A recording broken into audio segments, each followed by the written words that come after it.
Hey everybody, it's Meg, and today is June 6th, Thursday, which makes me 32 weeks and 2 days pregnant with my twin girls, and overall I'm feeling pretty good, although in the last week I have definitely had more rough days than good days, but I'm still pregnant, so that's a huge plus. The last time y'all saw me, I was 30 weeks pregnant and still trying to stay pregnant, and my cervix was holding out at 1.4 centimeters in length, and I was still on bed rest. I'm so happy to say for the third week in a row, my cervix is holding out at 1.4 centimeters. So the suppositories and bed rest are working, and I'm really thankful for that. So still pregnant, still baking my babies. And symptoms have gotten kind of crazy. They've been a little intense lately, and it's definitely made this last trimester a rough one. In general, the last trimester for me has been rough. Between finding out my cervix was getting too short, being put in the hospital, then putting on a crazy bed rest. Emotionally, I still feel a little overwhelmed and just depleted of everything. And physically, my body is just tired. But really, honestly, I'm so happy to be pregnant. So happy to be pregnant because it means every day that I stay pregnant is one less day that my girls have to be in the NICU. And that's huge. And that's what I keep telling myself every day. In the moments that I feel weak or just really down or I can't do this anymore, I'm so ready to be done, I just have to be like, Megan, you are pregnant, and that's the best thing that you can be right now because it's true. I just need to be pregnant, no matter how tiring that has been lately. So that's kind of where I'm at with everything. I had a doctor's appointment with our perinatologist on Tuesday, right as I turned 32 weeks, and he was really happy to see that the cervix hadn't gotten any shorter and that my bed rest was still being all bed resty.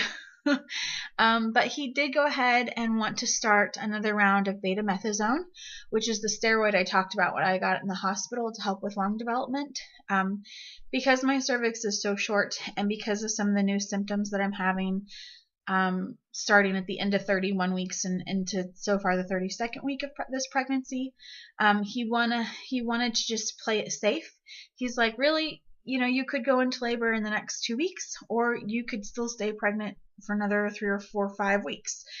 So we really don't know, and the best thing that we can do is just make sure that our babies have the best chance of having little to no complications once they're here. So I did get another shot of steroids, one shot on Tuesday and then again on Wednesday, and again that's just to boost lung development. And then he said you won't have it again after this because once the baby's at 34 weeks, really there's nothing more that they could do for lung development that their bodies aren't already kind of pumping up extra juices to get ready for delivery. Betamethasone, once given to a patient, can't be given again for 2 weeks. I got mine at 32 weeks, so the next time I could get it is at 34. And like he said, at 34 weeks, the baby's bodies are already kind of in overdrive to make sure all those organs are ready and prepared for delivery, that giving them the steroid shot would have really no effect and it would be useless, and they just don't want to give me any more medication that I absolutely would need. So I'm so thankful that they're cautious about what they're giving me and how much they're giving it to me. So yeah, I also I complained about this in my first trimester, nipple and breast pain. And when I spoke to my OB about it, she just always, she was like, first trimester, that's hormones. You are just seem to be super sensitive to the hormones. It's come back with a vengeance since hitting the third trimester, specifically 31 weeks. And then again in the very beginning of 32 weeks. I have had an insane amount of pain in my breasts and specifically nipples. It feels like 1,000 hot needles are just being pierced into the center of my nipples, and then it just like a ring of fire goes around the areola and encompasses the breast. And there's nothing I can do to stop it, and there's really not a whole lot I can do to prevent it. Usually I end up going to the shower and getting it as hot as I can stand and cupping my breasts so the water doesn't hit them directly and letting that hot water kind of ease the pain. But a couple days ago, I had that pain happen 4 times in a row, and it sent me into the shower 3 different times, and to the point of just sobs. I couldn't hold back the tears anymore. It was hurting so badly that I was just gasping in pain. It was awful. And then I felt so dramatic. I'm like, who cries over nipple pain? But I'm telling you, it was that bad. Like, there was nothing I could do to make it any better. It was awful. I luckily had a doctor's appointment the next day, and my OB went ahead and checked my breasts. And wouldn't you know, I get my cervix under control, and now my breasts are actually letting down and getting engorged. And that's what the pain was from.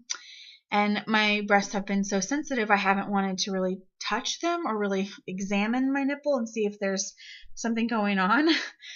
So when she looked, she was like, oh, you've let down and you're so engorged that the nipples, I guess my nipples are really chapped and cracked. And there was like dried colostrum all in it. So I am now using lanolin, like insane amounts of lanolin, to protect my nipples and to make sure that this kind of pain is a little more tolerable, and that I'm not going into nursing already on a really bad note, because that was her biggest concern. She was just like, oh, I don't want you to have your nipples be in this condition and then the babies come and you try to nurse. She's like, because that will hurt more than what you're feeling now. So thankfully the lanolin cream is working. My breasts are still super, super sensitive and tender. I was shocked to hear that I was letting down and getting engorged, and I'm not even nursing. But that happening created contractions.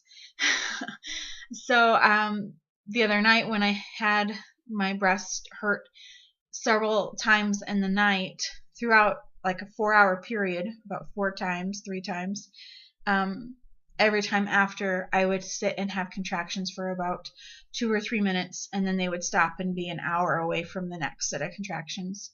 So we're at this point where we're on high alert. I just have to pay attention really closely to my body and make sure that I am not going into labor.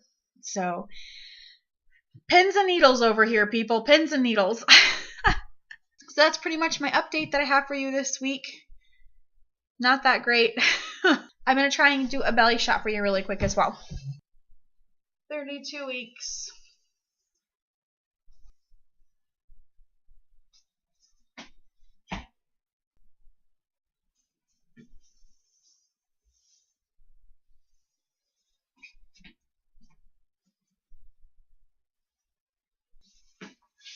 All right, I'll see you guys in the next video. Bye.